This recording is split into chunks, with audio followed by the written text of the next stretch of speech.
laugh, and that's going to be the yeah, here we go.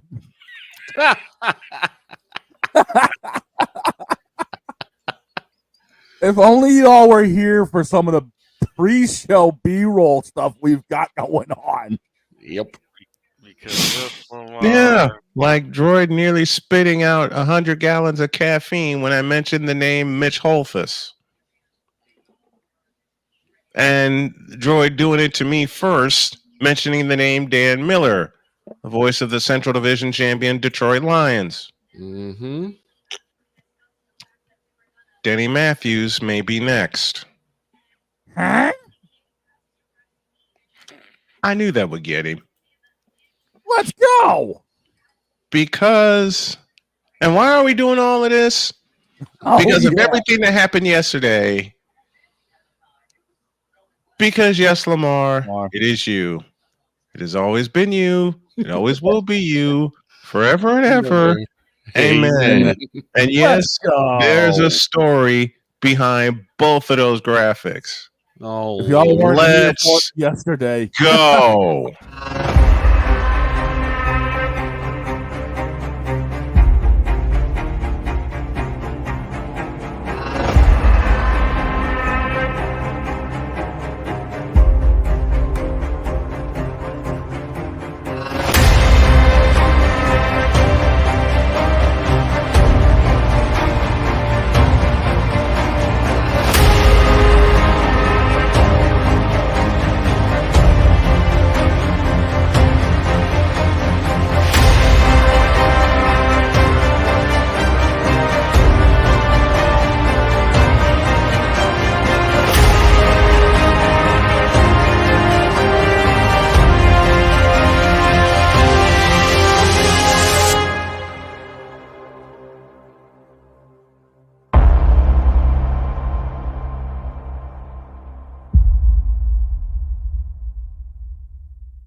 I can't do it. We'll do it live. Do it live!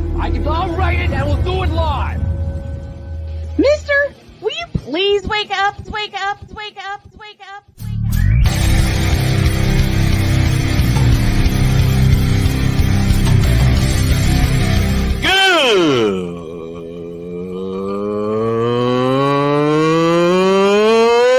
Good morning. Snowman here to all you Brock Purdy and San Francisco 49er haters. Shut up! I gotta thank you, Shane. I mean, whatever happened to the games where breaking 100 points was, I don't know, unusual?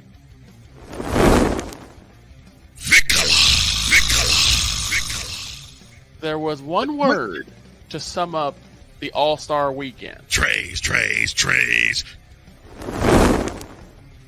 Cause we take this job so serious. Splash Brothers, yes. Ray Allen, replace him with Steve Kerr. Reggie Miller, yeah.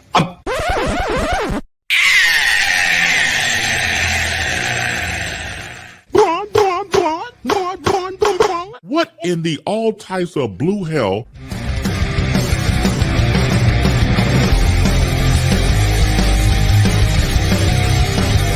Oh yeah! Good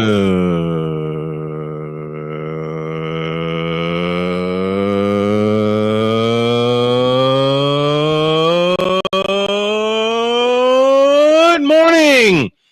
Welcome to the Taco Tuesday edition of Snowman in the Morning. Glad to have y'all with us as we are slowly trying to wake up.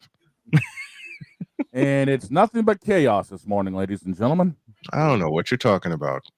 Bull. I cut the short yesterday from Friday. Yeah, I saw that.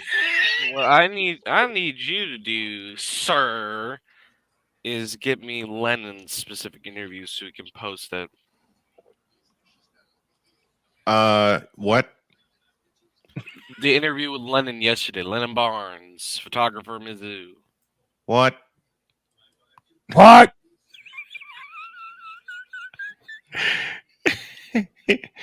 He's going. I'm done. What? I'm done. Will you get back here?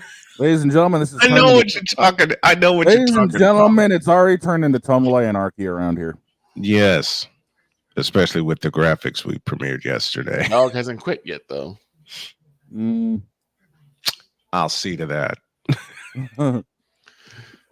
But there was which is our question of the day, and we'll get to that toward the bottom of the hour. Of course, Alison, Mic Drop Moran will join us during hour 2, and Droid's got a blank eating grin on his face already, as do I, because we don't know what she's going to say. No, but it always turns into YouTube-worthy content. There's a lot of stuff that I need to move featuring Miss Moran. Good Lord in heaven. I'm just afraid to see what she'll come up with next. There was a football game last night. There was? Who cares? That game would have probably been the total anarchy game for us this last week. It was a total anarchy yeah, game. Snowman made that a total anarchy game. Yeah.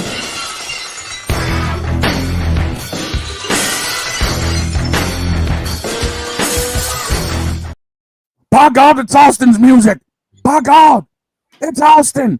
He's walking. He's talking. He's about to whoop somebody's ass. And we've got our first short for the day. Yes. How do I put this? Pittsburgh won. Who cares? Well, even better. My wife called me.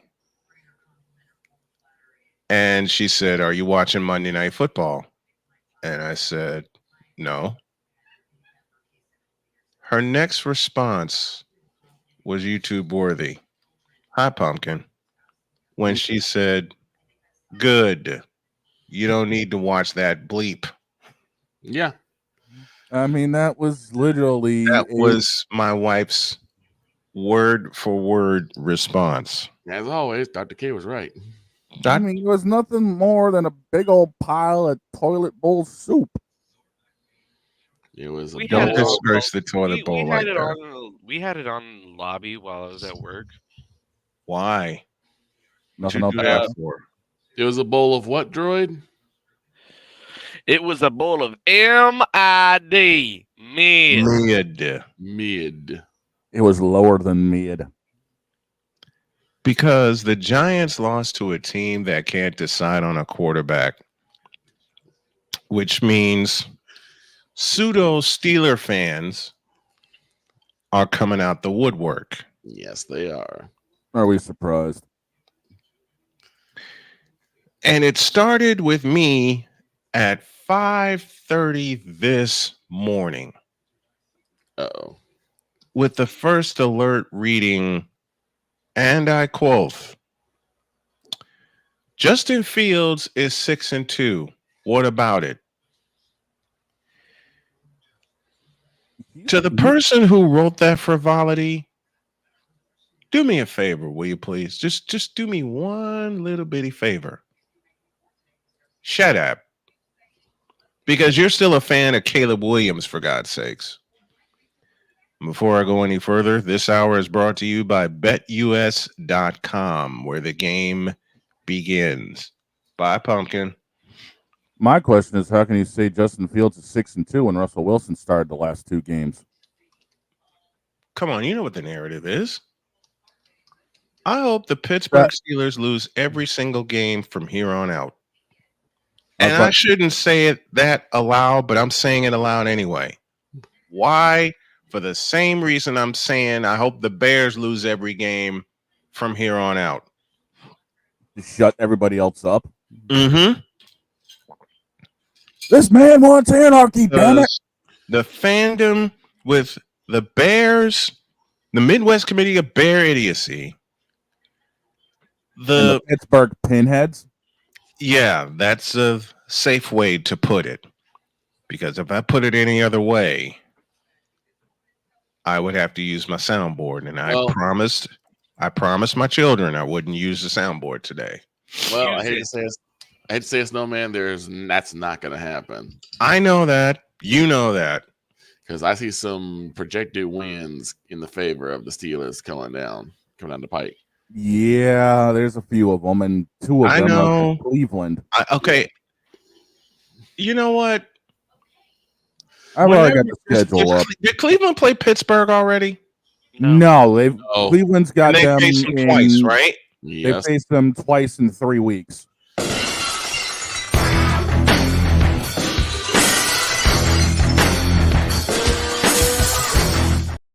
Stone Cold! Stone Cold! Stone Cold! Both of them. Both of them. Not to mention they have a match with the Bengals. They still have 2 matches with the Ravens. And remember what I said about the Ravens yesterday and put it in. You need to do a part 2 to that this morning. I do? Yes, you do.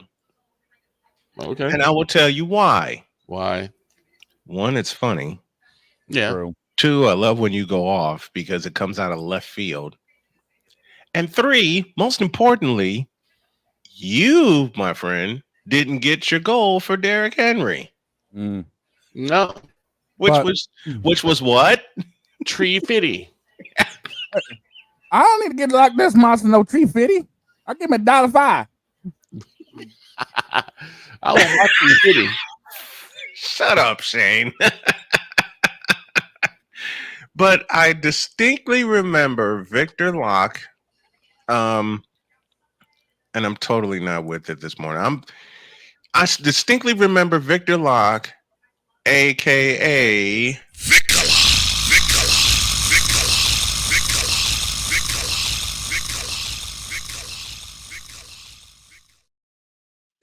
saying he wanted how many for Derrick Henry?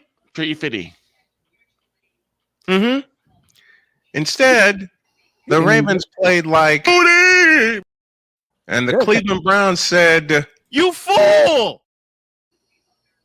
And Derrick Henry didn't even get $1.05. He didn't get $1.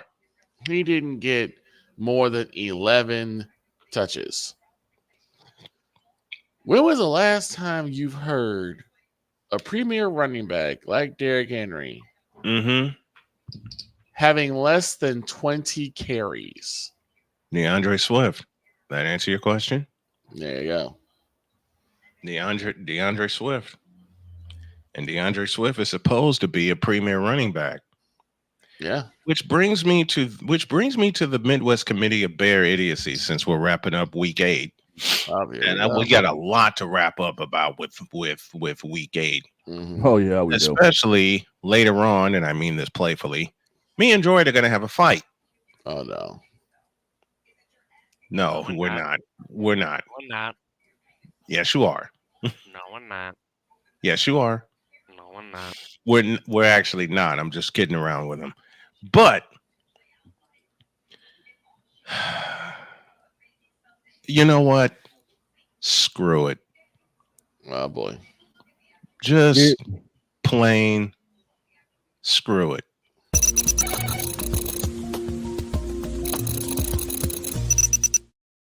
Here we go. Snowman. The tacos are crunchy today. How do I start this? First, I start by saying, give me this camera. Second, that part I haven't mastered yet, because there's a button I want to push, need to push, can't push, because y'all won't hear me go completely off on the Midwest Committee of Bear Idiocy. But I'll start this way. Okay. Caleb Williams, you suck. Given. DeAndre Swift, I'd get out of there if I were you. I'd act like Lewis Black, and Victor knows who Lewis Black is. I'd act like Lewis Black and get the hell out of there. Yeah. Because you're being misused. Well, here's the problem. I can't put that onus on Caleb because Caleb did all that he can do. against Washington. We didn't even expect Washington. We didn't expect that game to be as close as it was. What? You're right. Wait a minute. Right. How is You're right. how is Victor's 10 right. of 20? How is Victor's 10 right. of 24 for $131 all he can do? I'll tell you why. One, you're facing a much improved, better Washington Redskins defense. Exactly. Secondly, you're facing a team like Kansas City, like San Francisco, like a couple of others that actually have something that works. A pass rush. Exactly. Dakota Prescott, you're next.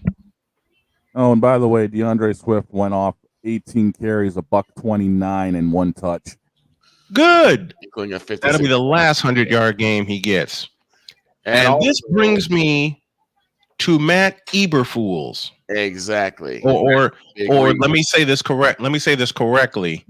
Matt Eberflus. Because I asked this, what is Caleb supposed to do behind Eberflus?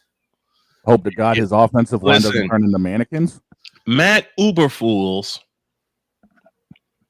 He evolved to Matt Eberflus is the stupidest coach I've ever seen in my life. He really is. Because, first of all, I put this at the top with the management of the Chicago Bears. McCaskey. Virginia McCaskey, I'm talking directly to you. Mm-hmm. Because you have sucked as an owner since 1985. Well, she doesn't care. That's the thing. No. Virginia McCaskey and Gerald are the same person. Yeah. And you can throw. They don't care about the product on the field. Old, decrepit, and drunk. You can throw Kraft in there too. You're not wrong. You're truly not wrong. I got some things to say about Robert Kraft. Well, Dog's about to put someone on the hot seat, and I want to see. Oh, we will definitely do that. But let me get this. Mm-hmm. Let me speak to a friend of mine by the name of Andre Morgan. Okay. Andre, I love you dearly. I love the fact that you got out of Chicago when you did. But for you to still be a Bear fan after all the anarchy that this management team has put you through, no thank you. For you to still be a Bear fan, and I'm begging Andre to come to his senses. Will he? Probably not, because he's a Chicagoan like me, born and bred. And I get it. When are you Bear fans, the Midwest Committee of Bear Idiocy, of which Andre is not a part of, going to realize that your team will forever be handcuffed as long as the last name McCaskey is in charge of the Bears? Yep. When are you going to realize that your team will forever be handcuffed as long as the name Eberflus, aka Uberfools, is the head coach? I don't even want to know who the offensive coordinator is. He came from Seattle in Russell Wilson's last days in Seattle, and everyone saw how that offense petered out before our eyes in Phoenix, Arizona. Ever since then, it's gone down the freaking tubes. And now he's taking Caleb Williams with him. Yep. Which brings me to anyone that can run this team better. Which brings me to David Kaplan. Why am I bringing David Kaplan in this? One, he's a friend of mine. Two, well, he's a friend of ours. Two, he said something a while back that has not happened yet. Get some football people in there. Fix this blank thing. It's ridiculous. And for DeAndre Swift to finally have a breakout game. 18 carries, I think I remember that right, for 129 yards. Yep. Where was this in week 1? 2, 3, 4. Where was this? When y'all had the Colts game in the palm of your hand, but you wouldn't give the ball to DeAndre Swift. Instead, you trusted Caleb Williams, of all people. You trusted Caleb Williams to get you downfield when your running attack midway through the third quarter was working. That's the problem. It was working. The issue that we have seen with the Ravens, the Bears. I can't say the Cowboys because I can't say the Cowboys because the Cowboys don't have a running game to begin with. But you got to put them on the list for all the harping they did at the top of the season. I mean, fair enough. Fair enough. Can't say the Eagles are still on that list because I still can't trust Sirianni to stick with the run. Nor can I. I don't want to look. I want to trust the Eagles, but I can't because again, I can't trust the Eagles. I can't trust the Bears to actually lean on something that worked while Mike Ditka was the coach. And what is that, you ask? Running the ball. I mean, it worked with Lovie Smith. Yes, it did work with Lovie Smith. When you had Thomas Jones and Cedric Benson and Matt freaking Forte. Which Victor and I watched with chicken in our belly. Mm-hmm. In a game against... You know what? Matt Forte is the last Bears running back, and I want people to help me with this. I believe Matt Forte is the last Bears running back to eclipse 200 rushing yards in a game. He did it against Carolina. He might have. I think Matt Forte is the last. Well, did Montgomery ever do it? Did what? Did Montgomery ever do it?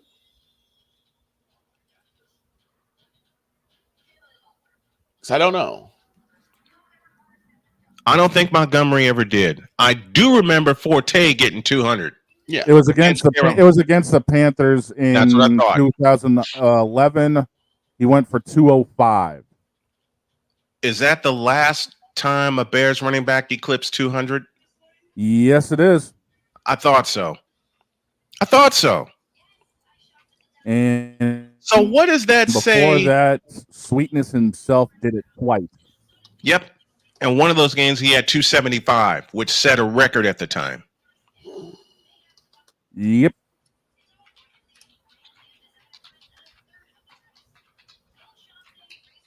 So what does that tell you about the Bears and their distrust of the running game? Because they tried to make Jim McMahon a thing. They tried to make Steve Fuller a thing. They tried to make Jim Harbaugh a thing. And now they're trying to make Caleb Williams a thing. Jeez Louise, do y'all get it? They just prefer to run hot tickets instead of actually going with what works. Instead of running the ball. Instead of running the football. And like I said, had the Bears run the football at least 4 more times in the second quarter, you're talking about possibly Swift breaking another one for a big gain or a touchdown. Exactly. But no, they tried to lean on Caleb Williams, who barely even showed up. Like I said, Caleb Williams was able to extend plays with his feet. When I watched the game, he extended plays with his feet. Mm-hmm. I didn't see that indecision in holding on the ball too long, which I was impressed to see. But again, this is like this to me. That game was more of an indictment of Eberfools and the plays he called. Mm-hmm. There's a good friend of mine by the name of John Zaglol, mm-hmm. the man in charge of Sports Talk Chicago. I've had him on the show many, many a time. And John, I hope you're getting healthier because I can't wait to see you return back to the microphone, my friend. John has been ill for a while. Yeah. So, John, get back and keep spreading the truth about the Bears. Because John is the only, besides David Kaplan, besides Lawrence Holmes, and besides a couple of others that say the truth about the Bears. Yep. You know, and I'm the one that gets called a hater for saying the truth about the Bears. And the truth is, and part of the truth is this. And people don't want to hear it. People don't want me to say it. I'm going to say it aloud and continue to say it aloud. I want to rewind the archives back to 2011 January 2011, as a matter of fact. Why am I rewinding it back to that time? Because the Bears hosted the NFC Championship game against, of all teams, a team they should have knocked cold in the last week of the season. The team that is much hated around those parts, the Green Bay Packers. Now, why am I going that far back in the Wayback Machine? Because you had a bruised and beat up Aaron Rodgers. Let me say it again. You had a bruised and beat up Aaron Rodgers in your house. And in 7 plays, he knocked y'all back into yesteryear. And nothing has been the same since. For the Bears. Yep. Nothing has been the same since for the Bears. And it continues right on through letting Lovie Smith go, which was stupid. Bringing in Matt Eberflus, which is more stupid. And through the era we know as John Fox. And each one of those eras, including Lovie Smith, was handcuffed by the folks upstairs. They were handcuffed. And it continues to be true this day. Yep. It continues to be true. You would think, and Nightfall Drop, thank you for this point. I will bring this up right now. You would think the Bears are a team that consistently runs the ball due to the fact that the majority of the time the weather is cold. Anyone who has been in Soldier Field, old configuration or new configuration, when it's cold, you do something we like to call run the football. You run the football because you lessen the risk of continuous fumbles, with all those hits. I'll bring up a stat again. Matt Forte is the last Bears running back to eclipse 200 yards in a game. The Bears running has not been good since unfortunately we got rid of Olin Kreutz. The Hawaiian heartthrob.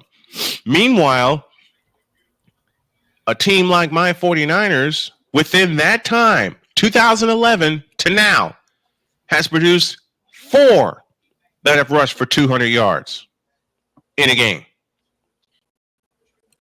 And one of those 4 occurred in the NFC Championship against same Packers team, led by same Aaron Rodgers, who got terrorized.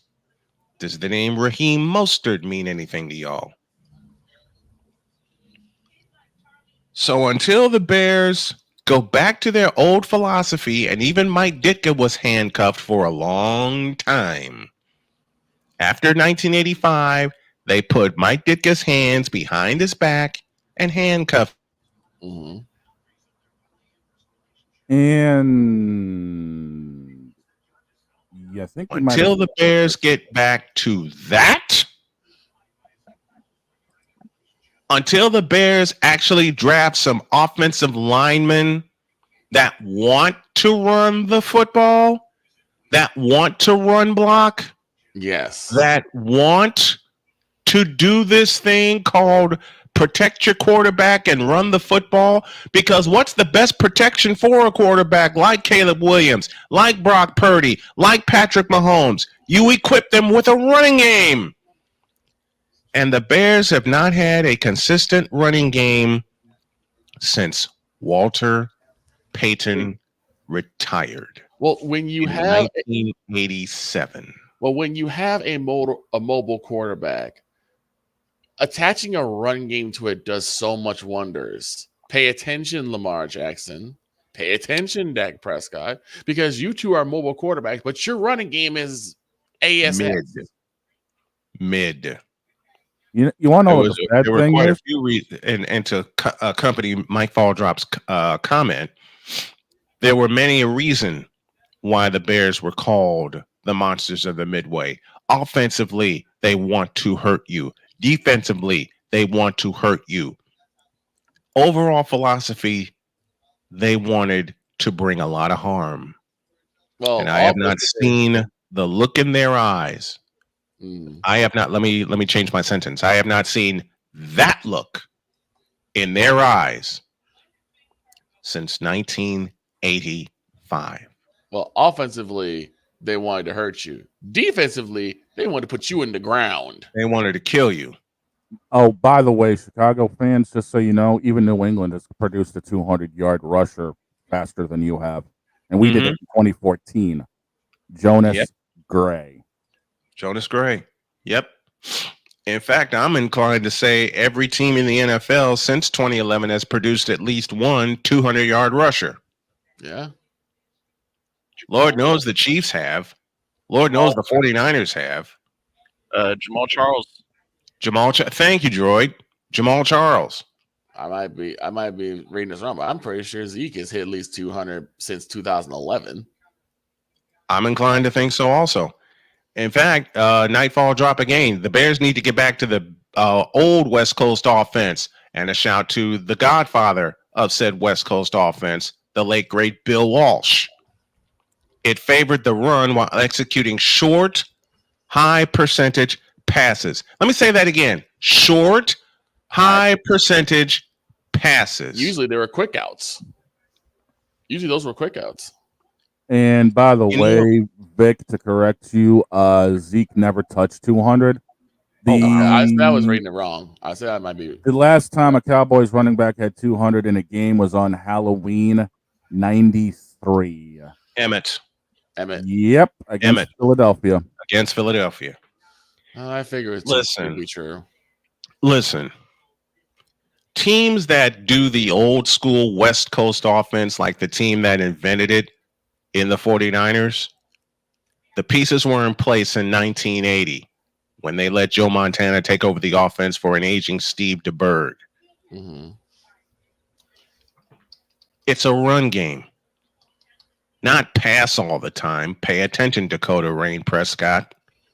Pay attention, Lamar Jackson. Pay attention, Caleb Williams.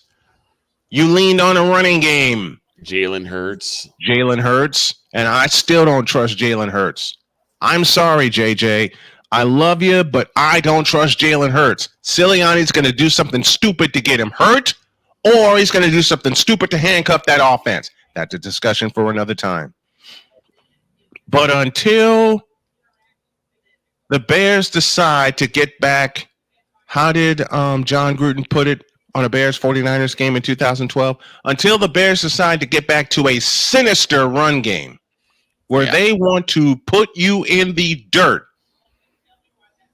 they will always be as soft as my daughter's pillow. And Donna, baby, that's for you. That's Snowman's take. What is yours?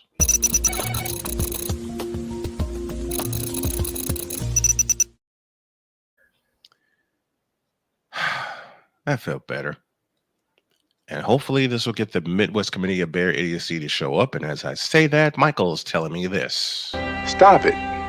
Get some help. Well, we got more people to burn on this episode. Now, I'm going to burn a group of people, and I'm going to make Victor laugh his head off. Oh, no. At the same time. Because I'm not going to burn Victor. Victor does not count in my next hot seat when we come back. Okay. Why? This has been yet another Beating a Dead Horse presentation. I will break down every single point of why the Cowboys season is finished. And Victor's going to agree with me. Why? Because Victor actually watches the games. Chris Dietz actually watches the games. Ben Sutterth the third actually watches the games. Ivan Dawkins, King Dawk himself, actually watches the games. But to the moronic republic of Cowboy Nation. You're next in a deuce.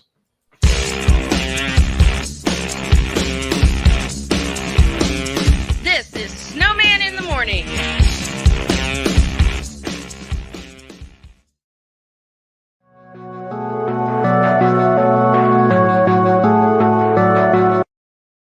I want to do a TED Talk, but I don't have anything to talk about yet. I'm getting there. Life is for the living. We're not here that long. You can learn anything you want to learn without any money spent. What do I really enjoy? What do I really want out of life? I am your host, WIZE. Are you in a life holding pattern? Well, this is for you. Welcome to the Stuck in My Mind podcast. Live every Monday, Tuesday, and Wednesday at 4 p.m. Central.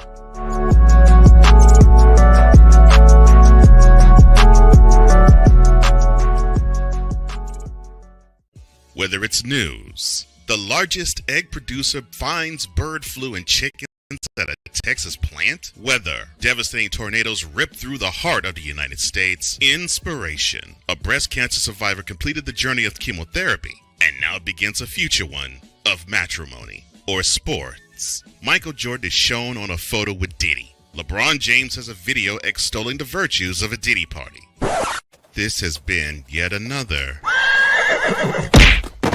beating a dead horse presentation. We got you covered. BS3 Network, in association with Comey Media Incorporated, proudly present The Morning Shift with Cole Johnson. Live every weekday at 8 a.m. Eastern, 7 a.m. Central.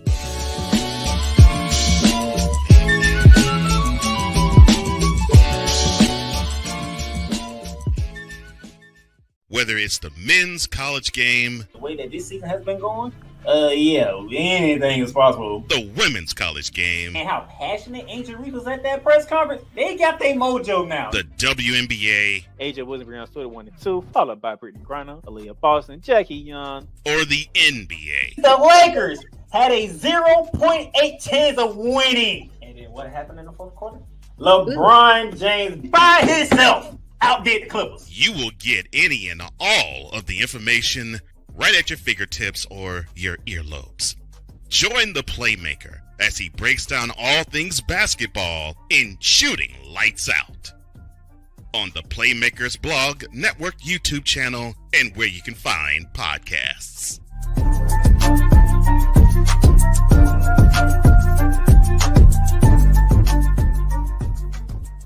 Join the transporter to Hades. Your butt and gut becomes one. Join the reformer of hooker whores. This is my daughter, Placenta Booty Johnson. Join the bronze car. Whenever you are in distress, take off your baseball cap and throw it in the air. Join your very own superhero of broadcasting, Chris Bass. So whatever color crown they get, they palm it and do 2 circles, and that translates to I can beat up black people. As she takes you through the week's paces in Baseline. Live every Saturday at 8 a.m. Eastern, 7 a.m. Central, Pacific Time Zone people, just stay asleep when this is on live and just catch the recording. Exclusively on the Chris Bass YouTube channel.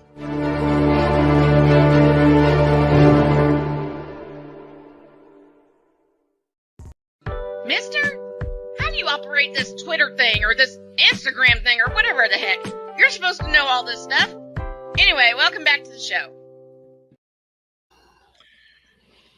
Yes, it's true that the 49ers have had their struggles in the red zone.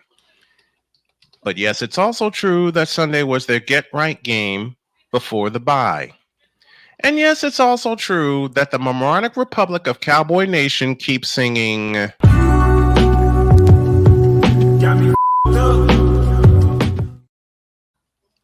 Which leads to this.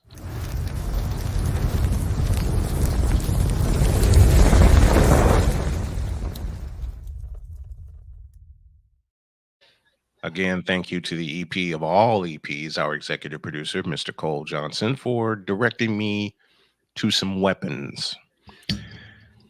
Let's go. And just so y'all know, this ain't me. No. Let me explain this. Go. Every time I bring up these criticisms, I'm always being called a hater. I'm not a true Cowboys fan because I don't ride with the team. Now y'all about to hear it from someone who really don't like the Cowboys. Y'all gonna hear from Snowman. Okay.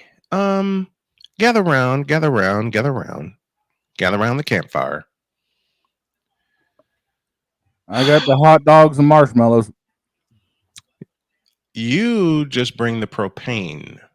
Oh, it's already hooked up. Okay. Bring more. Hang on a second. I'll send a text. Okay. Now, I'm going to include a few teams in this. A few. Cowboys, Steelers, Yankees, Lakers, a couple of others. Why am I including all these people on this particular hot seat? Because I'm sick and tired of the hype with no proof behind it. The Cowboys suck. Okay? Let me say it again. The Cowboys suck, and they have sucked since 1993. Why am I bringing up 1993? Because that was their last true championship. I don't count the one where they had got in Super Bowl 30 when Barry Switzer, who dropped to his knees in front of Gerald, got Jimmy Johnson fired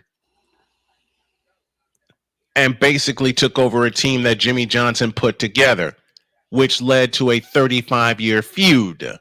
Mm-hmm. And you thought that putting Jimmy Johnson in the Ring of Honor after they put him in the Hall of Fame would solve the problem? No. You know what you needed to do, Gerald? Stay out of the way. Because the Cowboys were on their way to truly being the team of the 90s. Mm-hmm. They were truly on their way to being a team of the 90s. And this is coming from a long-time 49er fan. I've been a 49er since 1981. But I respect the Cowboys of Tom Landry, and I respect the hell out of the Cowboys of Jimmy Johnson. Jimmy Johnson knew what needed to be done. He did it at Miami. Tom Landry knew what needed to be done. He was coming to the end of his time, and he knew it. But when that snake oil salesman named Gerald Jones bought the team, he knew that he was getting rid of Landry. Now, it turned out to be a good move because Landry wound up riding off into the sunset. Mm-hmm. And yeah, Nightfall, just like John Gruden following Tony Dungy. Dungy got screwed out of a Super Bowl, but it was made up to him in 2006. That's a later conversation. Mm-hmm. I don't put the 1995 Super Bowl, which would be Super Bowl 30, if I remember correctly, in the pantheon of championships for the Cowboys because Barry Switzer dropped to his knees, as I said, in front of Gerald, and then Gerald acted. Okay? Mm-hmm. Now, let me explain why I don't put that championship along with the others. Well, shoot, I just explained it.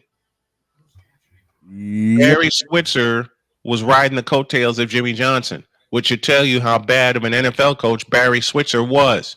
Mm-hmm. He should have stayed at Oklahoma, and Gerald needs to stay his ass out of football affairs, but he can't help himself. You can't, because he knew that he was not going to get the credit for the Jimmy Johnson era. Mm-hmm. Quite frankly, Gerald needs to take a trip to Chicago and Foxborough, grab a couple of pinheads, and go down to Florida. And I'll tell you the one game, and I think Nightfall will agree with me, Arku will agree with me, and every rational Cowboy fan will agree with me when I tell you the one game that ruined the Cowboys dynasty. Mm-hmm. The date was January 15th, 1995. The scene of the crime, Candlestick Park, San Francisco, California. Mm-hmm. occasion, NFC Championship. Third consecutive NFC Championship between the Dallas Cowboys and the San Francisco 49ers. All the Cowboys had to do was go back to their old ways, march into San Francisco, and beat them. That's all. But you know what happened? 3 times the Cowboys coughed up the football in the first quarter. And 3 times the Niners took advantage and turned them into touchdowns.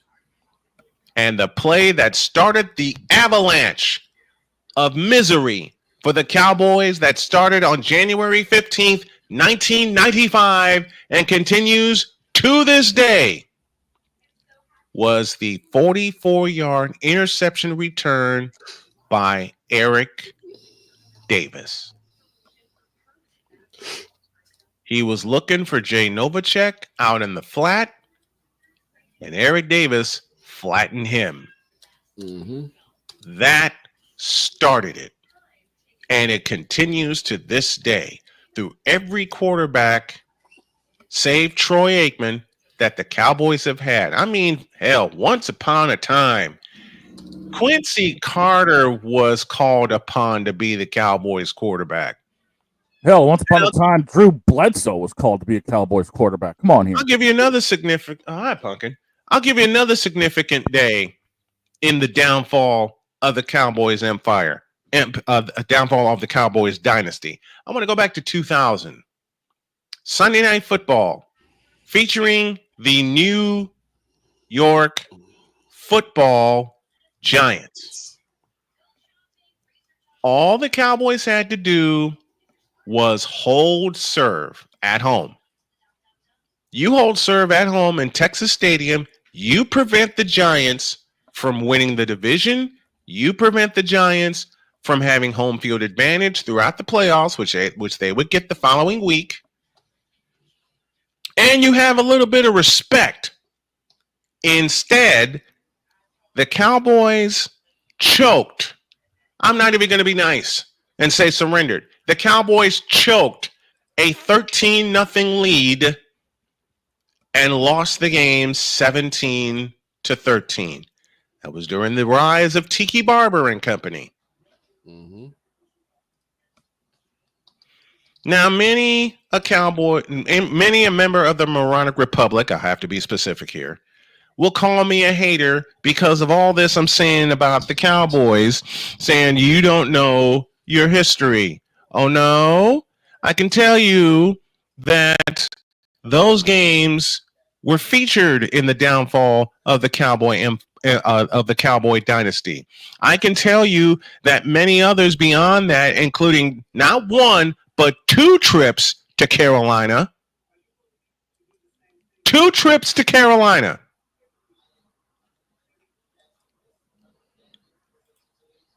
And all y'all did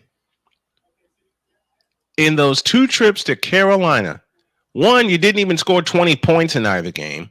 And secondly, you walked back to Dallas with a great big fat ass.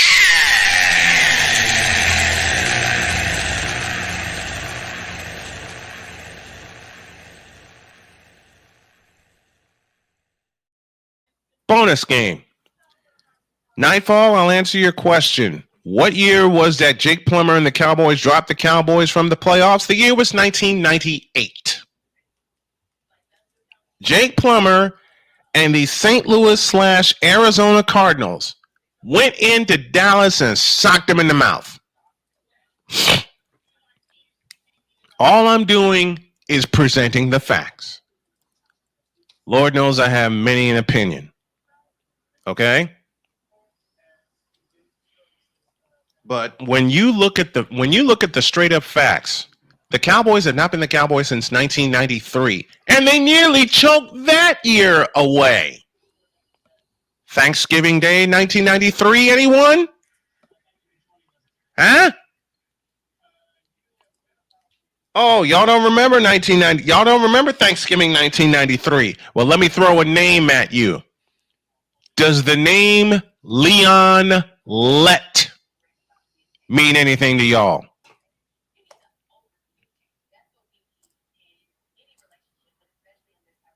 That started it. That truly started it.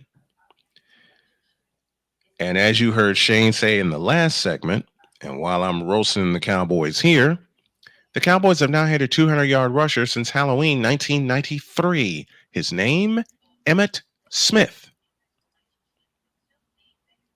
And they've had plenty of opportunities for that to happen.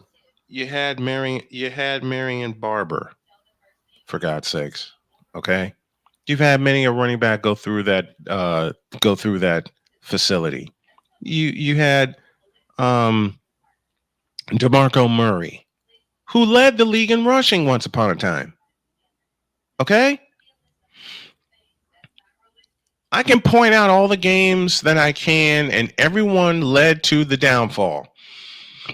But the one act that Gerald will never, ever, ever be forgiven by true Cowboy fans was firing Jimmy Johnson.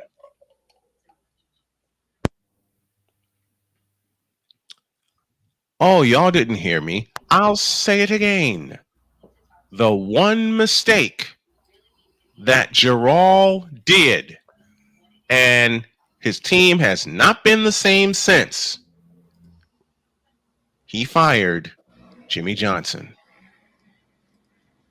which leads to Gerald today. Since that day in 1993, the Cowboys have never been the same. You bring in Barry Switzer to coach an all-star team, and he did a horrible job at that. They lucked into Super Bowl 30.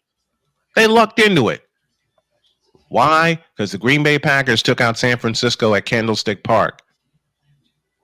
Frisco was the number 2 seed. And I guarantee you, had the Cowboys seen San Francisco that day in January of 1996, we wouldn't be talking about the Cowboys being 5-time champs. Because about that time, before Brett Favre and company showed up and forced Steve Young to throw the ball 65 times, the Niners were getting their act together. And it seems like they meaning the 49ers, always seem to get their act together when it counts. And I especially bring the rivalry, which ain't been much of one, with the Cowboys to light with what happened Sunday night at Levi's Stadium in Santa Clara. For you see, Moronic Republic of Cowboy Nation, the Niners had more injuries than the Cowboys. The Cowboys were healthy in all of the key positions, or so we thought. But then they led 10-6 at the half. What's a mistake that the Cowboys made on Sunday night? They let San Francisco get a field goal before half. And the Niners received the ball to start the second half. Why are you yelling at me, Pumpkin? Come here. I think Pumpkin wants a part of this too.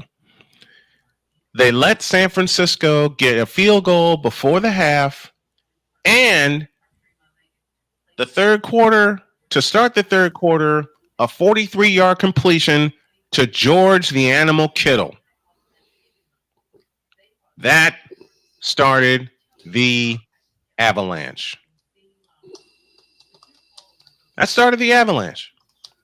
Oh, and it's so bad. It's so bad that the Cowboys signed a retread Ezekiel Elliott, and he did nothing. Meanwhile, the Niners are leading on their third running back in their system, a rookie by the name of Isaac Guerrero, who ran a 4.3 at Louisville. I hope I got that right, honey. And he burned him.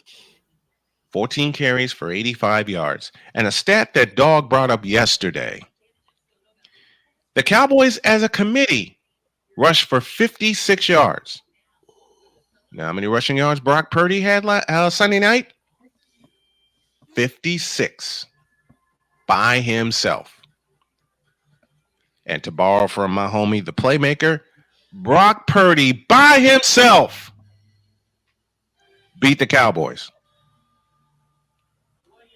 That's for you, playmaker, and I hope you're well. So the Cowboys in many ways are like the Bears. They can't draft for need. They draft more for want than need. They can't fix the problems they have on their offensive line. They don't want to fix the problems on their offensive line, and they want to lean on a quarterback who is below mediocre. Yeah, I said it. They want to lean on a quarterback who's below mediocre. And Dakota Rain Prescott, you are below mediocre. Your last best year was at Mississippi State. Oh, and Arku says they needed to draft a running back in the draft. You had Deuce Vaughn. You don't use him. Deuce has a V8 and they just don't know how to use it. You want to go out, Pumpkin? Quite simply stating, the Cowboys, them boys be cooked. And have been cooked since January 15th, 1995. Here's the thing. The culture needs to change in Dallas. It never will with Jarrell at the head of the helm. Say that again, Victor. The culture needs to change in Dallas. You want to know how to fix everything, Dallas? Change the culture. Stop resting in your laurels. It's not 1995 anymore. Say that for those in the cheap seats of the old Texas Stadium. You beat me which to is it. currently sitting as a equipment yard in Irving, Texas. It is not 1995 anymore. We are 3 months away. Well, 2 months away from it being 2025. Yes. Say that a little bit louder for the people in the nosebleeds of Arrowhead Stadium. It is an old candlestick pop. Oh, you beat me to it. Thank you, dog. Thank you. I'll go as far as the old Comiskey Park. Let's get on that. A place that has my heart. It is not 1995 anymore. We are 2 months away from 2025, and we are still holding on to the same idiotic, moronic principles that have basically hampered us from getting a championship since 1995. And I don't even count the 1995 championship because that should have been Jimmy Johnson's third. And what kills me, and you're right, the thing is that this is all on Jarrell. Mm-hmm. Just like the Bears Wolves are all on Virginia. Because we could talk about Eberflus and Pennywise and Caleb Williams and Dak Prescott all we want. Yep. What do either of those quarterbacks have to work with? Granted, Caleb Williams got DeAndre Swift, but with Eberflus in the way, we don't know how that's going to play out. But that's just at the top. The thing is that both Virginia, Jarrell, and Kraft, because you ain't getting out of this one either. I was about to say you might want to. And you throw Jeannie Buss in the conversation. And you throw Jeannie Buss in the conversation. And you throw Brian Cashman in the conversation. I was about to say you may want to take a trip to Old Sullivan Stadium here in New England. Oh, that gives me an idea. Finish, Victor. You take all those individuals, all they want are yes men. They only want yes men who don't want to take the credit for actually putting a competent team together. Like Jimmy Johnson did, like Bill Walsh did, like Mike Dicker did. Exactly. Because in the end, they needed to be about them. And until that culture changes, nothing changes. Would you say that again, please? I need to hear you say that. I must hear you say that again. until that culture changes, until you stop hiring these yes men and asking people who know the game of football, X's and O's. And not X's and O. Bleep. Until you change that culture, nothing is changing. You know, I just want. I tried my best to understand. I did. I tried my best to understand why they got rid of Jimmy Johnson. I couldn't believe it because Jimmy Johnson was to the 49ers what Bill Walsh was to the Cowboys. It's one word: insanity. It's also, unless some miracle happens, do you think that Gerald Jones is gonna get that Gatorade bath? No. There's no way he's going to be down on the field to get that suit dirtied up with Gatorade. Are you crazy? He doesn't want to get the suit dirtied up. No, he does. He wants the adulation of it. Maybe not the actual, He's not putting in the work for it. He wants the adulation of it. He wants that hype. He wants the hyperbole. He wants the pomp and circumstance. He wants the flowers without doing the work. Exactly. And that has been the culture of the Dallas Cowboys, and more so the Moronic Republic. And the reason why this irks me so doggone bad is because I'm the one taking the beating. Yes. Unfairly. I'm the one taking the beating That's the crazy thing about it is we're actually the sensible fans, and we're the ones getting our asses kicked. Right. I mean, I'm not a part of the Nimrod New England Society. Lord knows I'm getting mine with the 49ers and the Warriors. Right. So when I get beat down, and I'm getting beat down from all sides, I'm getting beat down from the Moronic Republic and every other Cowboy fan's hater. Because when they look at me, they see you. When they look at me, they see the Moronic Republic. When they look at me, they see the same. We going to Super Bowl. We go make it Super Bowl. This is our year. Yeah, who told this lie? And I will make it clear, I am not a part of the Knucklehead Society of Kansas City. Because this has been yet another Beating a Dead Horse presentation. And I'm sick of it. Yeah. I'm sick of it. I know Victor's sick of it. I'm sick and tired of it. Victor's sick and tired.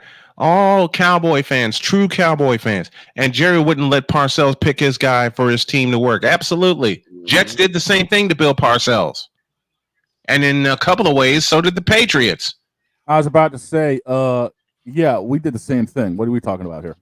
Every other team besides the New York Giants handcuffed Bill Parcells in some way, shape, form, or fashion. Yeah. That's the problem. That's the biggest problem with these old school owners. And why? Because yes, Dak, it is you. It has always been you. It always will be you. Forever and ever. And the church said loudly. Amen. Amen. Thank you, Snowman. Amen. Thank you, now, Moran. Get up.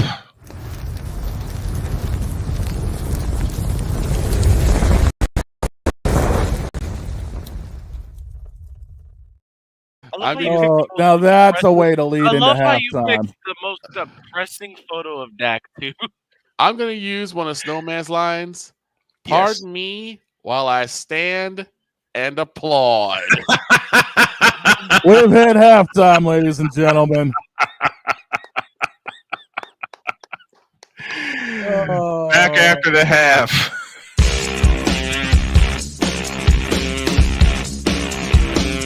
This is Snowman in the Morning.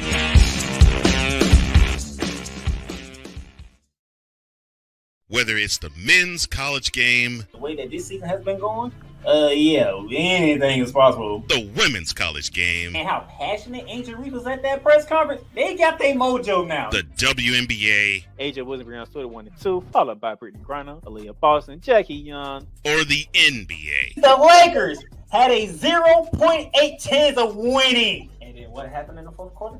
LeBron James by himself outdid the Clippers. You will get any and all of the information right at your fingertips or your earlobes.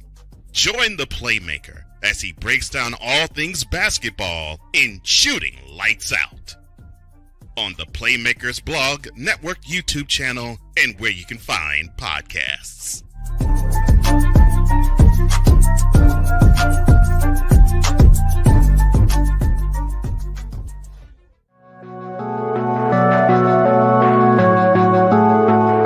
I want to do a TED Talk, but I don't have anything to talk about yet. I'm getting there. Life is for the living. We're not here that long. You can learn anything you want to learn without any money spent. What do I really enjoy? What do I really want out of life? I am your host, WIZE. Are you in a life holding pattern? Well, this is for you. Welcome to the Stuck in My Mind podcast. Live every Monday, Tuesday, and Wednesday at 4 p.m. Central.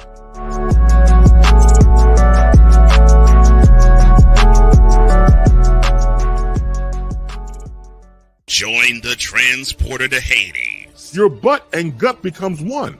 Join the reformer of hooker whores. This is my daughter, Placenta Booty Johnson. Join the bronze car. And ever you are in distress, take off your baseball cap and throw it in the air. Join your very own superhero of broadcasting, Chris Bass. So whatever color crayon they get, they palm it and do two circles, and that translates to I can beat up black people. As she takes you through the week's paces in Baseline. Live every Saturday at 8 a.m. Eastern, 7 a.m. Central, No, Pacific Time Zone people, just stay asleep when this is on live and just catch the recording. Oh, I'm sorry. Exclusively on the Chris Bass YouTube channel.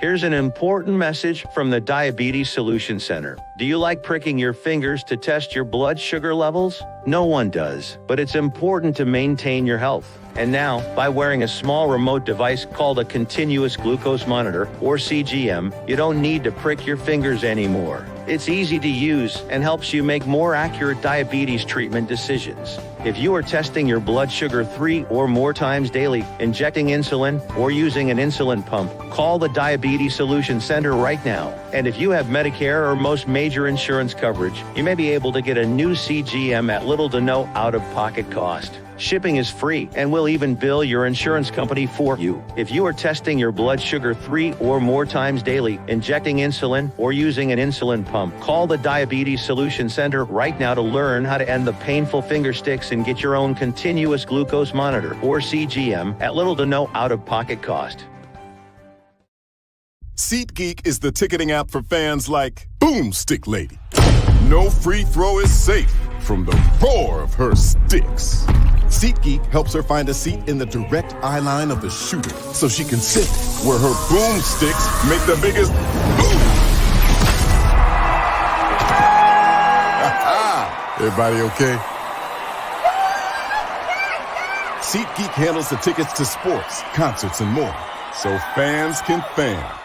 Whether it's news, the largest egg producer finds bird flu in chickens at a Texas plant, weather, devastating tornadoes rip through the heart of the United States, inspiration, a breast cancer survivor completed the journey of chemotherapy, and now begins a future one of matrimony, or sports. Michael Jordan is shown on a photo with Diddy. LeBron James has a video extolling the virtues of a Diddy party. This has been yet another beating a dead horse presentation. We got you covered. BS3 Network, in association with Comey Media Incorporated, proudly present The Morning Shift with Cole Johnson. Live every weekday at 8 a.m. Eastern, 7 a.m. Central.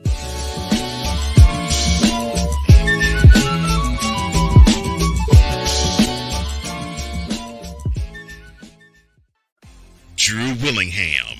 In this case, yeah, you put the blame on Kyle Shanahan for apparently not preparing the team enough for the overtime rules, supposedly.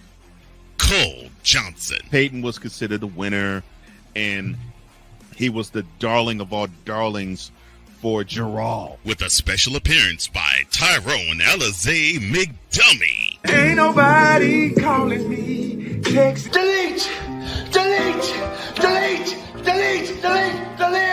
Join these two football enthusiasts as they give you Total Football Talk. Live every Monday at 4 p.m. Eastern, 3 p.m. Central on the Sertoba Media and the Comey Media YouTube channels.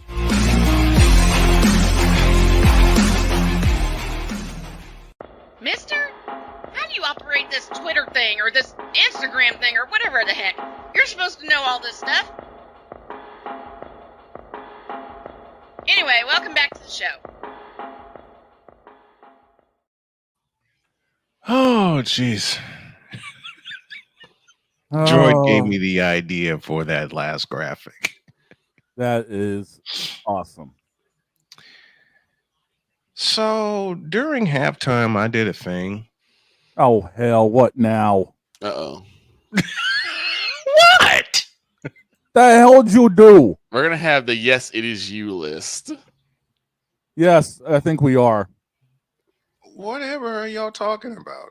Because yes, Marshan, it is you. Always been you. Will always be you. Forever and ever. Church says. Amen. I quit. Not yet. You yes, don't. Rask. Just a minute. Just a minute. This one's for Shane. Okay. What'd you do? Because yes, yes. Oh, it is you. It is It's always been you. It will forever be you. Forever and ever.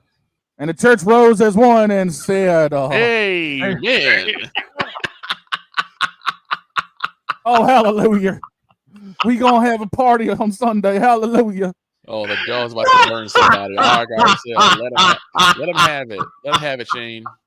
Let him have it, Shane. Because Robert Kraft. Wait, just a minute. Just like I said, I did a thing during halftime. Oh my god.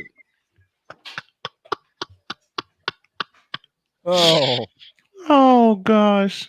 That fit. That fit. I couldn't do it. See what y'all started? We're gonna have a list longer than the list of Jericho. Mm-hmm. Can y'all fellas read the back chat? Okay. Okay, what you need? You know what? You know what? Plattner, it is you. It has always been you. It will always be you. Forever and ever. The church rises and says, Amen. Amen. Oh no. Now let's do some hockey picks, shall we? All I know is that the Church of Brady is about to go off on Robert Kraft. Now, Okay. Snowman, Yes, sir. let's pick some NHL games.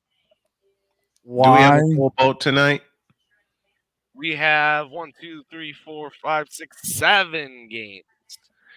Yeah, I think some hockey picks are necessary, We still gotta- especially since I'm up to something very evil. We also let dog cook somebody, so let's try and make these. Oh yeah, we're gonna do all of that. We got 14 minutes for that. Yeah. Now play the intro. So let's do it.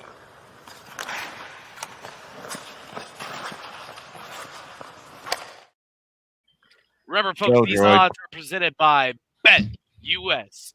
BetUS, where the game begins. Use code Snowman for 125% deposit match on your first deposit. BetUS, where the game begins. First off, a 7:07 puck drop. The St. Louis Blues versus the Ottawa Senators. The Senators are favored by 1.5. Snowman, kick us off. I don't know which way to lean in this game, but I'll go with the home team. I'll go with the Senators. Vic? Yeah, I'm gonna go the same way. I'll go with the Senators. Who's Ottawa playing? The Blues. And the Senators. Senators favored by 1.5. Screw St. Louis. Give me Ottawa. I wonder why you said that. Give them 2019 Cup champions, the St. Louis Blues. Oh dear, he would. Yes, I went there. Yeah, I know. Same time puck drop, you got the Philadelphia Flyers versus the Boston Bruins. The Bruins are favored by 1.5. Oh yeah, I forgot the last game. Over under is set at 6.5. Meanwhile, you said Philly's in town for the Beans. Philadelphia Flyers versus the Boston Bruins. Bruins are favored by 1.5. The over under. You can't make me do it. You can't make me do it. Ladies and gentlemen, we have had our first NHL Total Anarchy game. You can't make me do it. Let the glass break.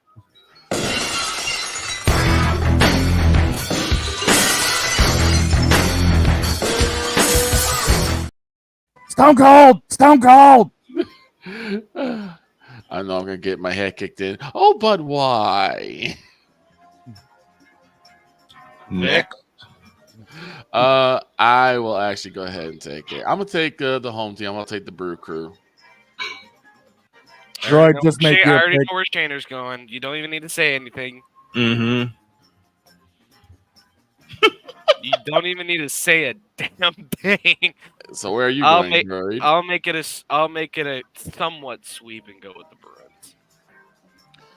All right. Next game. I gotta get more coffee. Next game is the Anaheim Ducks versus the New York Islanders. The Islanders are favored by 1.5. The over-under is.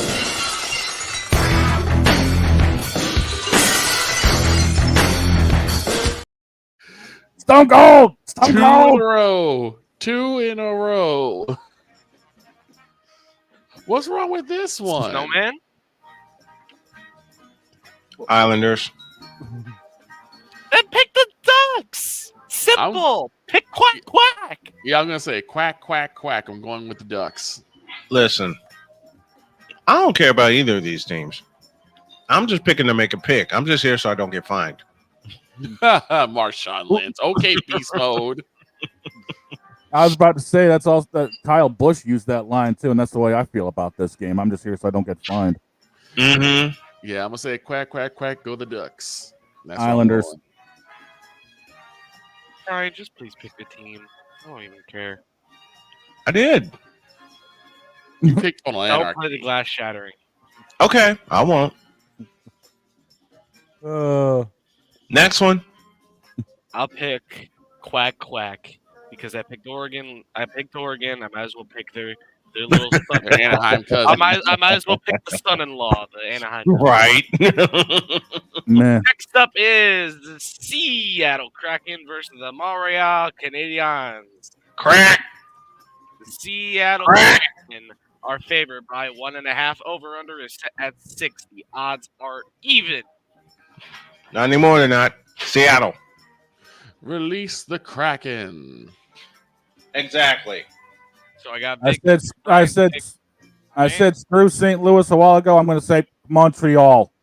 Give me Seattle. I'll make it a clean sweep. Seattle is going to run over the Canadiens. Next up, the Minnesota Wild versus the Pittsburgh Penguins. The Wild are favored by 1.5. The over/under is set at 6.5. Penguins. And Yeah. it takes overtime. Yep, I'm gonna go with the Penguins. With the One of my waterfowls. favorite villains in all the Batman series was the Penguin, so give me Pittsburgh. I'm going to ride solo. I'm going to pick the Wild in this game. You're wild. Sorry. Bad joke. A classic playoff matchup. You've seen these in the playoffs before. The New York Rangers versus the Washington Capitals. New York Rangers are favored by 1.5. Give me them Rangers.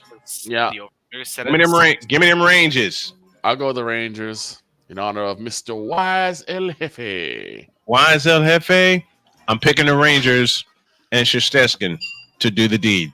I'm taking the Rangers. Shesteskin? Yes, that's the name. I told you I'm not awake yet. Screw St. Louis, Montreal, and screw New York. Give me Washington and the Grade 8 doing some damage. I think the Grade 8 gets shut out. I'll take the split decision. Washington. Okay. And that's the game I'm doing tonight. 7 o'clock. Is that 7 o'clock? 7:37. 7:30. 7:30. Okay. 7:30 puck drop. 7 o'clock pregame. Old Snowman's behind the mic for some hockey. And I'm already working on my intro. I'm anticipating a glass break for this one. The Los Angeles Kings versus the San Jose Sharks.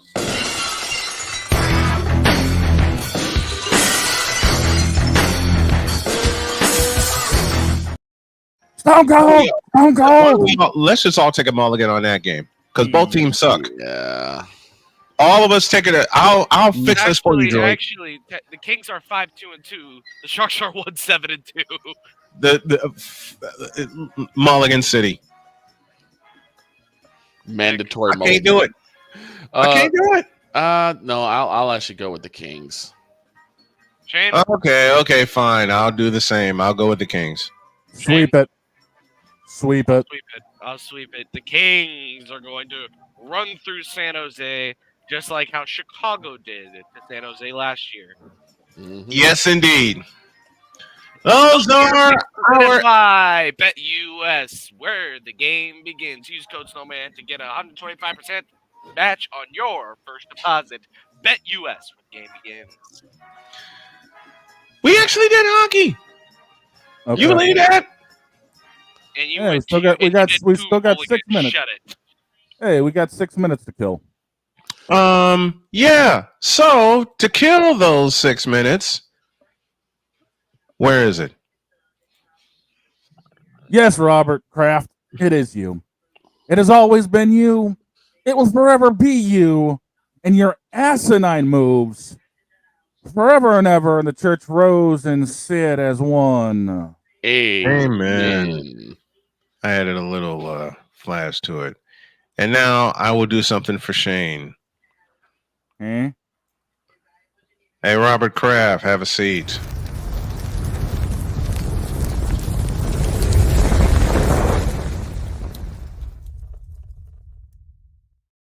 Floor's yours. Dog, sick 'em. The House of New England has opened up. And our savior is here. No, it's not. It's not Robert Kraft. No, it's not. Oh, dear God. Because Robert Kraft has been proven to be the devil in this one. Because all of the idiotic moves the last few years have proven to be the downfall of the Patriots. First off, you signed Jacoby Brissett to a long-term deal. Why in the blue hell did you do that when the answer to all of our problems was Nathan freaking Rock? Uh-huh. And then you go and do a stupid thing like trading our best pass rushing linebacker in Josh Uche for a 6th round draft pick. Not even a player. Just a 6th round draft. Droid, get off of my screen. We don't need your smile. Right now, this is a house of mourning. Because everybody down at O'Flaherty's is wondering what the hell is going on up there. Nobody's going to mourn the Patriots. All of the diehard New England fans who dealt with Drew freaking Bledsoe and Bill Parcells floundering their way in through things until Bill Belichick saved the day with Tom freaking Brady. Right now, we are mourning because this is basically our season in a nutshell. We lost Drake May to a concussion for 2 weeks, at least, because of a blown call by the refs. By the way, this proves the refs are no longer on New England's side. Nor have they ever been in the first place, but That's always been debatable. But Robert Kraft, you numbnut. You need to do yourself a favor and make a call to Joral. What you need to do is set up a road trip. Go to Chicago and pick up that witch that's running the Chicago Bears. And go down to Florida and retire, you monkey. Because right now, all you're good for, you ain't even good for the looks on TV because everyone's looking at you like, why are you still here? You all know your son is trying to take over the team and he's got more brains than you do. Uh-huh. So, sir, before I run out of propane, because we've already used the majority of it on Dallas fans, and Hank won't be here until tomorrow to refill the tank. Oh, I'll call in some reinforcements. Oh, don't worry. He'll be here tomorrow to make sure we got a bigger tank, too. I made sure of it. I'll make sure of it, too. But for God's sake, Mr. Kraft, for the love of the collar around my neck, sir, do us a favor and get the out of Foxborough, because you're no longer running New England. We don't want you here. Now, do me a favor before we end up losing all the gas in the tank, because I got to grill up some burgers. Get up and get gone. I'm done with you. Absolutely beautiful.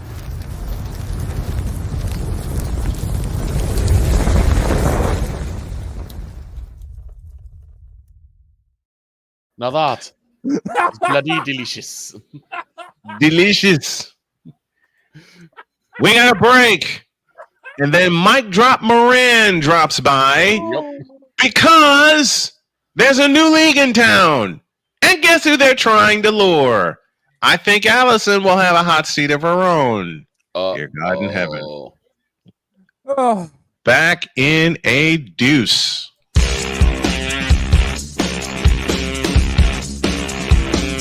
This is Snowman in the Morning.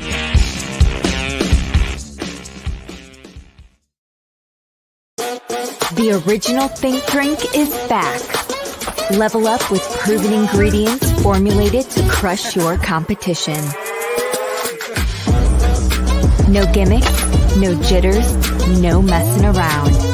Just high-potency results that keep you moving day or night. There's a new nerd in town, and we came to play. SeatGeek is the ticketing app for fans like Boomstick Lady. No free throw is safe from the roar of her sticks. SeatGeek helps her find a seat in the direct eye line of the shooter so she can sit where her boomsticks make the biggest boom. Everybody okay? SeatGeek handles the tickets to sports, concerts, and more, so fans can fan. Whether it's news, the largest egg producer finds bird flu in chickens at a Texas plant, weather, devastating tornadoes rip through the heart of the United States, inspiration, a breast cancer survivor completed the journey of chemotherapy, and now begins a future one of matrimony or sports. Michael Jordan is shown on a photo with Diddy. LeBron James has a video extolling the virtues of a Diddy party. This has been yet another beating a dead horse presentation. We got you covered. BS3 Network, in association with Comey Media Incorporated, proudly present The Morning Shift with Cole Johnson. Live every weekday at 8 a.m. Eastern, 7 a.m. Central.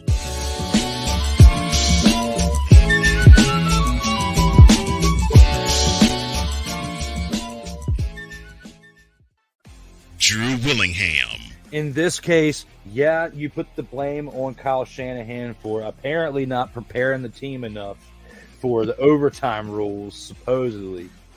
Cole Johnson. Peyton was considered the winner, and he was the darling of all darlings for Jarrell. With a special appearance by Tyrone Alizé McDummy. Ain't nobody calling me. Text. Delete! Delete! Delete! Delete! Join these two football enthusiasts as they give you Total Football Talk. Live every Monday at 4 p.m. Eastern, 3 p.m. Central on the Sertoba Media and the Comey Media YouTube channels.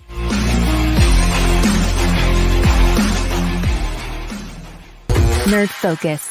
Smarter than energy. We were always hippies at heart, I guess, and that was one way that we showed it before we became full-time RVers. Yeah, we were definitely living small and minimally. What made us decide to go with Battleborn was everyone from their top leadership team down to their service department helped us so much the whole way through. Our relationship with Battleborn is so much more than business. And me and Dennis love to jam together. We've played together multiple times, and that's been an awesome transition. Be able to learn so much more about the business. Also, just make some awesome friends. Mister, how do you operate this Twitter thing or this Instagram thing or whatever the heck? You're supposed to know all this stuff. Anyway, welcome back to the show.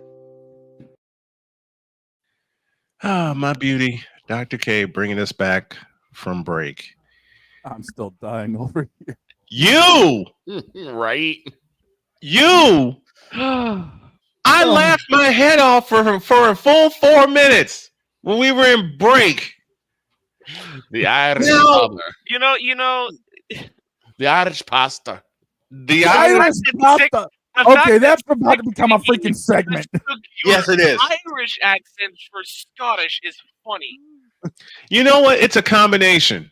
It is. Okay. The wheels are turning. The wheels are turning in my head. I'm sorry. And I'll leave it at that. The wheels are turning in my head. Now, before we bring on mic drop Moran, she gave me a mic drop before anything even happened. Oh, let me read to you what she sent me. The first part there is, because she sends me the subjects that she wants to talk about during the show. Okay. And we try to get to all of them. And God love you, Alison. She sends me a lot of good stuff. Mm-hmm. But I need to read this first line. Okay. She says, "Hi, Brian. Subjects for the show include," here's the mic drop, "the WNBA's changing coaches like women change clothes." I mean, not wrong. No, she's not wrong. She's not wrong, because two coaches have bitten the dust. But we've already had our mic drop. I have a feeling there's more. Here's Alison.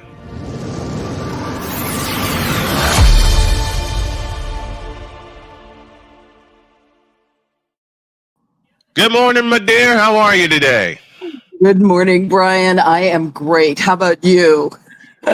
Drop Moran. How are you? See, Mike Drop Moran at your service. That's a drop. That's a drop. Mike Drop Moran. The last 15 minutes have been just shorts in its own right. Yes.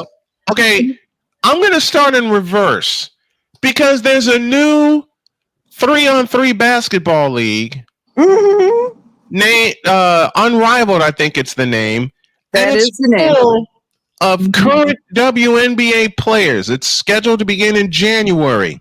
Right. However, there's a name that they want in their league so badly. Mm-hmm. I think y'all know who that name is. It's the same young lady that they beat to hell for 40 games. And she took Indiana to the playoffs. Yep. Now, we'll get to the firing of Christy Sides in just a moment.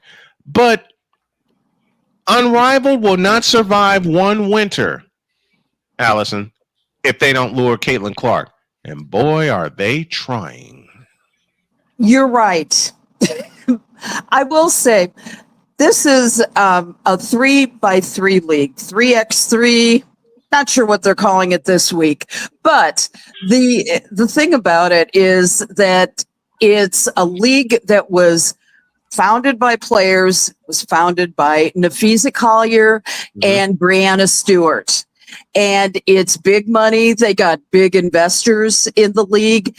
They can actually afford to pay our friends some big money. And they are talking about, and I quote this, a Messi-like deal. And if you don't know who I'm talking about, it's Lionel Messi, who was paid oogles of billions of dollars. No, not really oogles of billions, but he was paid a hell of a lot of money to come to the MLS. And the thing is that this league is going to keep U.S. players in the U.S. They've always had to go to Europe.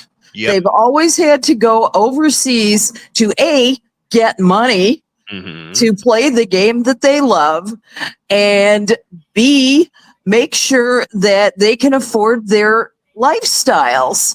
Right. The problem is that they have had and when I say they, I mean the players in the league have never had a day off in all the years they've played basketball. Now, this league at least keeps them in the United States. It's also exciting because 3x3 basketball has been it's one of the chief growing sports in the nation. And I mean, starting off on the streets, and 3x3 basketball started, in schoolyards and basketball courts and now it's getting the final recognition that they need. There's going to be 6 teams, and I don't know who comes up with these names. I don't know. Okay. Oh no. 6 teams. Okay. They're called the Laces, the Mist, the Phantom, the Lunar Owls, the Rose, and the Vinyl. What? The Vinyl. The Lunar Owls. The Lunar Owl. Okay. What bloody drunk I mean, person came up look with at this all. one? I must ask. I must ask, and I'm gonna get an assist here. Chris, please pose the question. What in the all types of blue hell is a lunar owl? That sounds like a Dungeons and Dragons. The Lunar Owls. The lunar owls. Okay. My wife couldn't even come up with a name like that, and my wife has come up with some gems. Okay, in the 6 years that Jody and I have been together, she's come up with some gems for dad jokes to keep me in good spirits while I was in the hospital. And y'all will see Jody post some of those jokes for me. If Jody couldn't come up with that one, you can't make this up. A lunar owl is something you'd see in like Magic the Gathering here. Come on now. I hate you, Sam. Hey man, I'm telling you, it's just simply the way that these leagues are founded. Hopefully, I'm going to say that there's a method behind the madness. I do not know the method behind the madness. I do know that we must respect these names for now, just as we respected all the names that have come before in every city. I don't understand it, but let's say this. The Houston Comets, back when in the WNBA, had a reason. Because of the Rockets. Because of the WNBA was formed in 1997. Every name that was there was based off of their big brother team.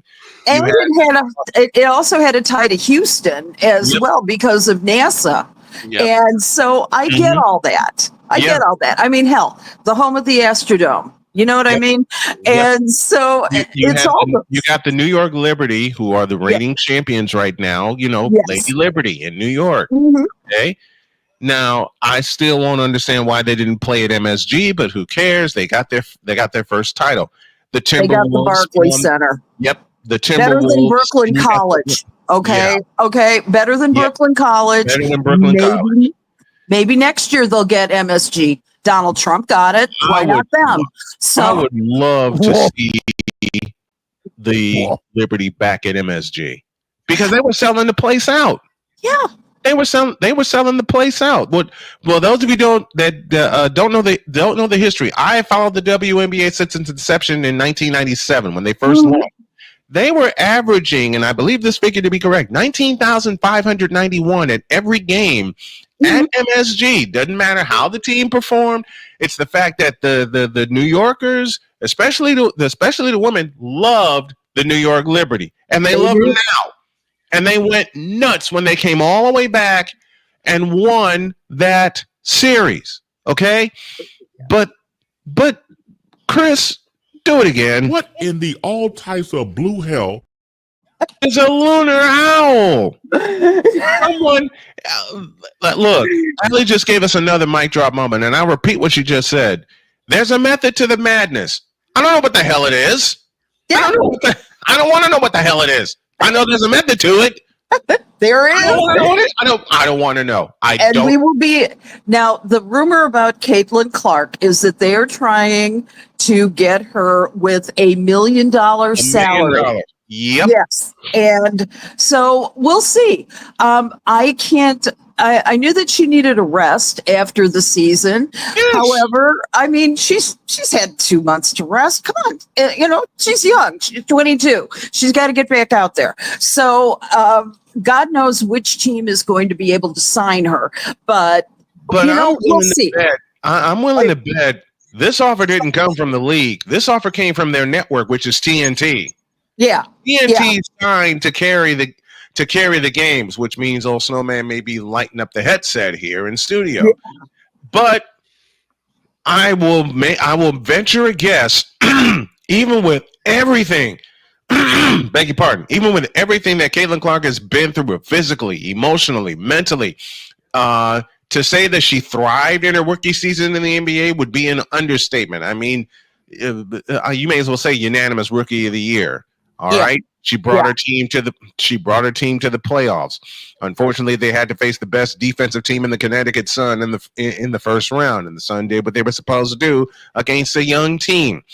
That offer did not come from the league. I guarantee you it did not come from the league. TNT is trying to get into Caitlin Clark's ear, and they're trying to get eyes on their league via TNT because in a year's time, they're losing NBA coverage. Yes. So this is a backdoor move in my eyes. And ESPN has got the WNBA, so that's off limits at the moment. Although God knows, I'm excited about this whole turn of events, and I think it just really bodes well for women's basketball altogether, and it'll be something to watch while the snow flies, and it'll keep us busy. Yeah, it'll keep us busy until next WNBA season. You and I will keep talking. That's for sure. I should mention another. Just another little name change that is happening regarding the Chicago Red Stars, who are playing their final regular season game. Let them be known.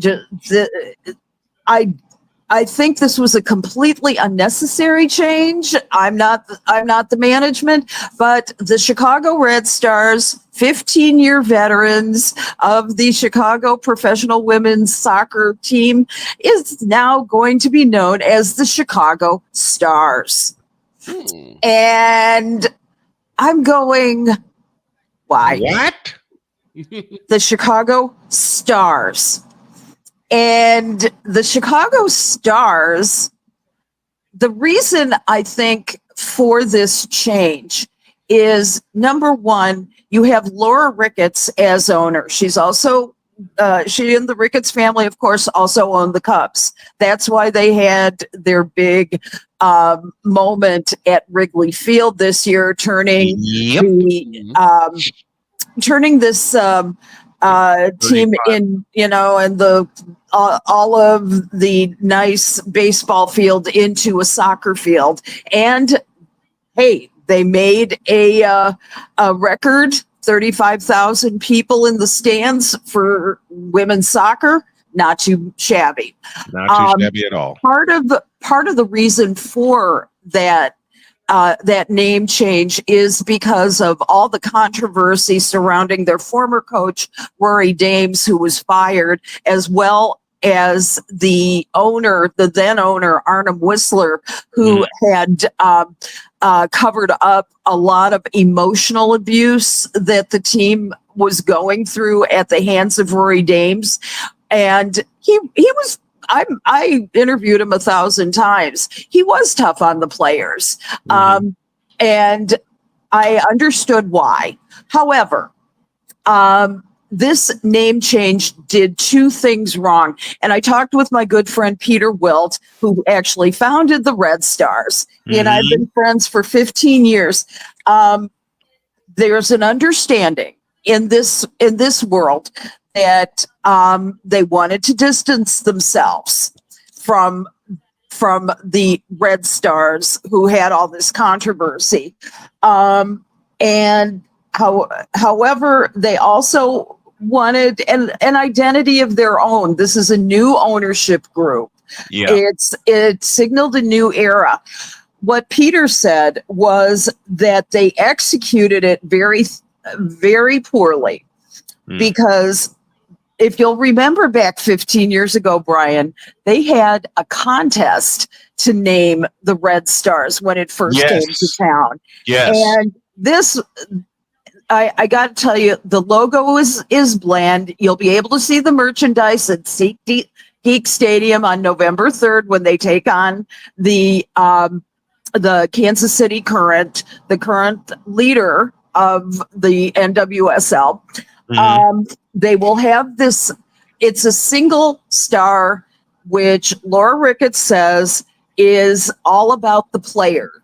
The players in the league, they're the stars.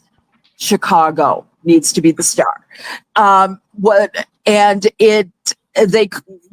Peter says, and rightly so, that they could have avoided all of this backlash if from the fans. It's like, what the hell did we need a name change for? And exactly. What it's like it came out of the blue. For? It's like it just came out of the blue. It has. I really feel it's come out of the blue, because every time Alison's been on, it's Red Stars. That's how I will always know. That's how I will always know them as Seattle Supersonics. Anyone, and y'all know how I feel about the NBA and what they did to the Seattle Supersonics. Yeah, Supersonics. Exactly. It's sad. To the main point.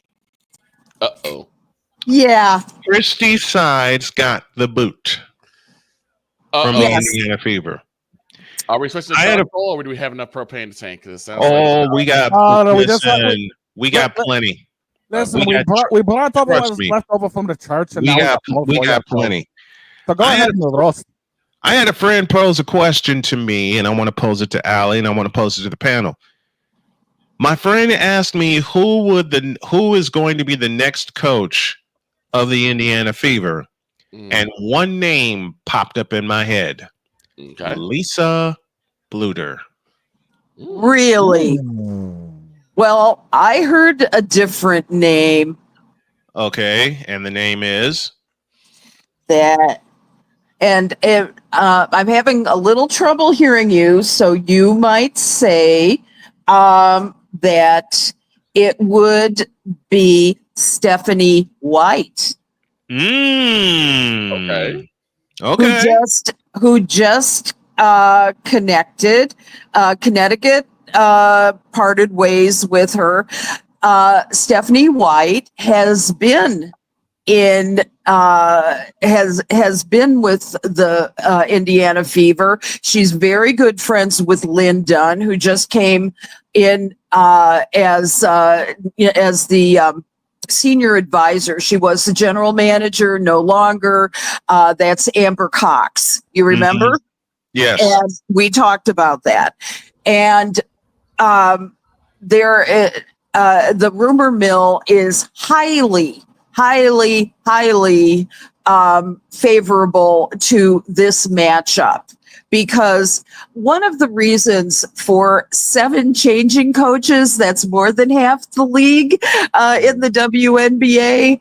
This is about money, championships, return on investment. Okay?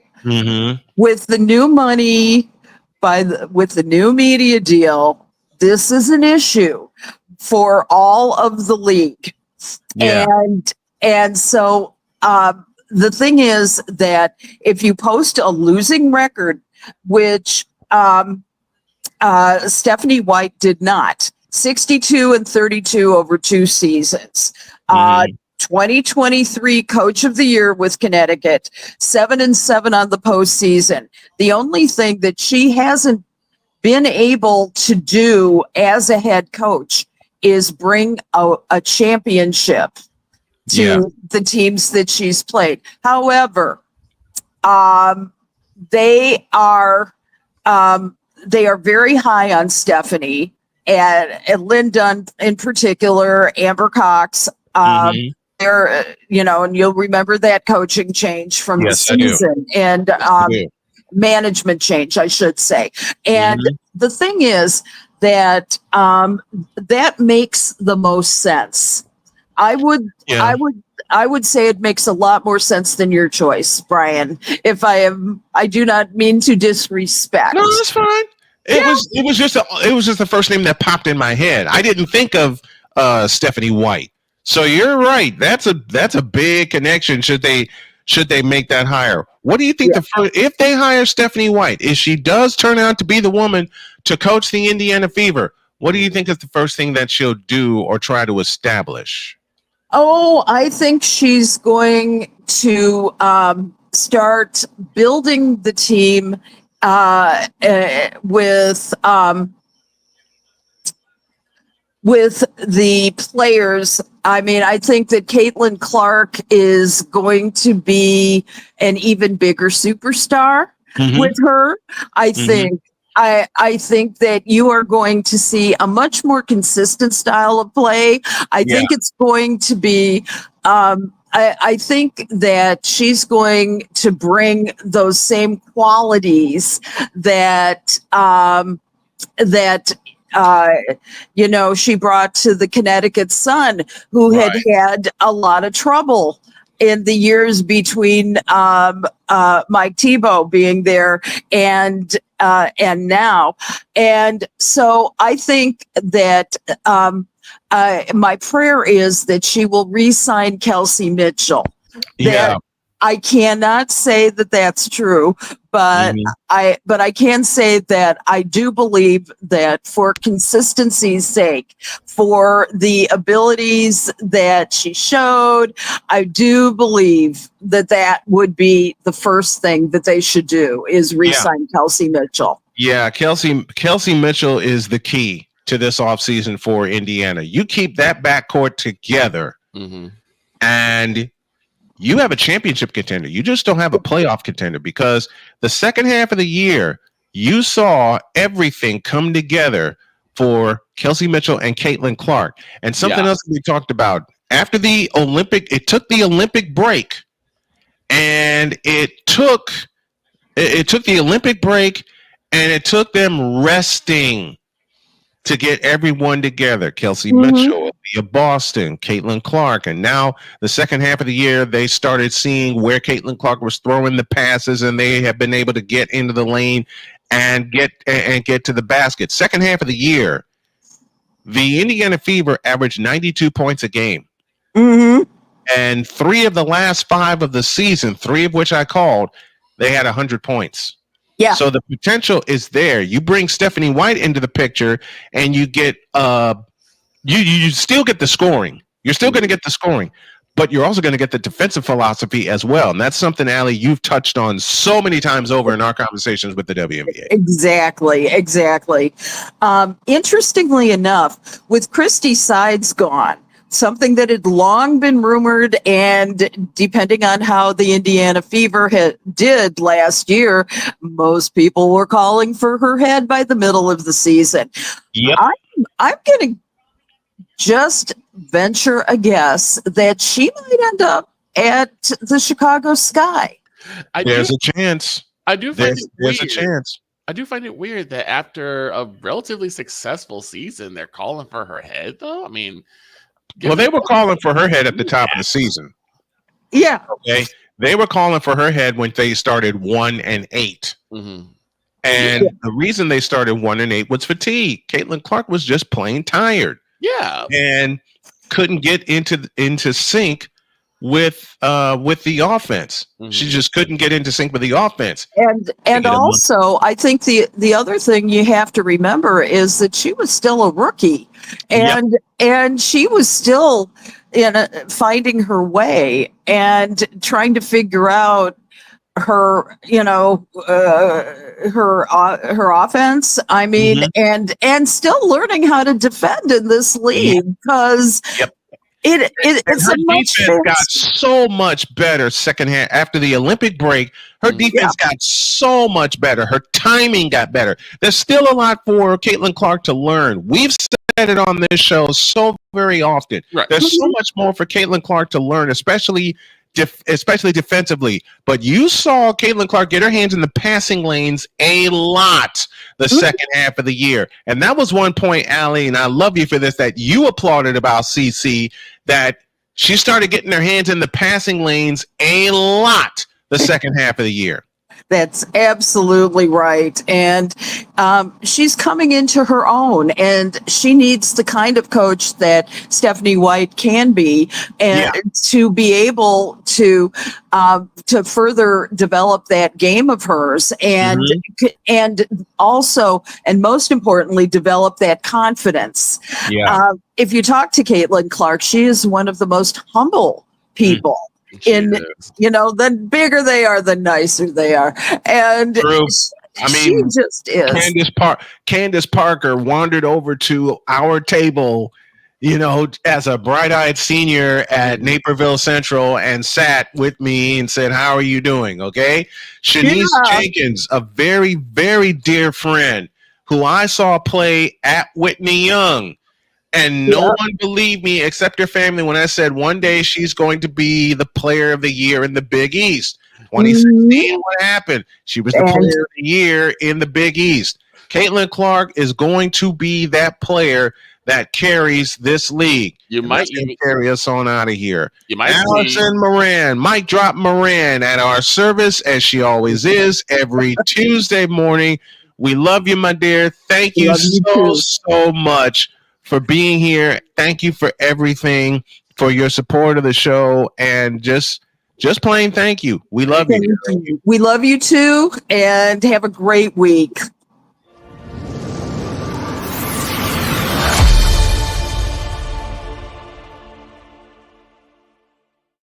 I'm gonna say this: if Caitlin Clark keeps practicing about getting her hands in the passing lanes, we may see her do something that, again, not even LeBron has done. Lead the league in scoring and lead the league in steals.